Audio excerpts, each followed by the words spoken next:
DeepSeek R1 model है वो असल में ओपन सोर्स है। लाइक ओपन एआई जो है ना, उसका जो चैट जीपीटी है, चैट जीपीटी 4, वो ओपन सोर्स नहीं है, वो क्लोज सोर्स है। क्लोज सोर्स और ओपन सोर्स में डिफरेंसेस क्या होता है? अगर ओपन सोर्स जो है वो असल में उसके जो सोर्स कोड है, यानी कि जो R1 मॉडल को तैयार किया गया है, जो DeepSeek R1 मॉडल है, उसके जो कोड्स हैं वो सारा एक डेवलपर जो है ना अपने कंप्यूटर के अंदर फेच आउट कर सकता है फ्री ऑफ कॉस्ट में। चैट जीपीटी के जो सोर्स कोड हैं उस चीज़ को फेच आउट नहीं किया जा सकता, उसके जो है ना प्राइजेस पे करने पड़ते हैं APIs के लिए। API क्या होता है?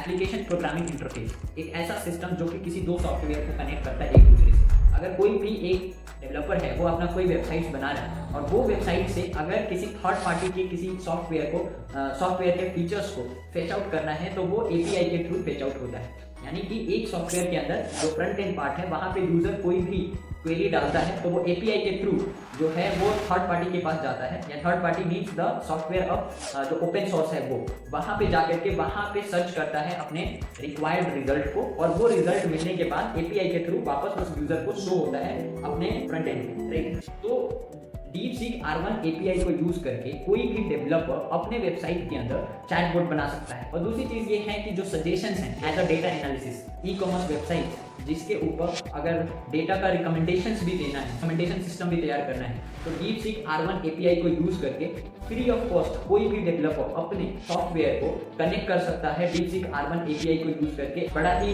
एक्यूरेट और फास्ट प्रेसाइज है जो कि सजेशन प्रोवाइड करेगा। और एज अ डेटा एनालिस्ट हर एक जो डेटा का एनालिसिस है, अगर हम कोई भी एक्सेल फाइल जो है अपने फ्रंट एंड पे अपने वेबसाइट्स के ऊपर डाल रहे हैं तो वो जो चीज़ है वो एक DeepSeek R1 API के थ्रू जो है तो सजेशंस की कैपेबिलिटी है, वो कैपेबिलिटी को फेच आउट करके आपको उस एक्सेल शीट का जो डेटा इंसाइट्स है, उसका जो ग्राफ है, everything he will provide you at your front end part, right, like using all this. इससे जो है ना जो रिसर्चर हैं या फिर जो डेवलपर्स हैं वो एज अ कॉमर्स और एज अ लर्निंग पर्पस वो यूज़ कर सकते हैं इस चीज़ को।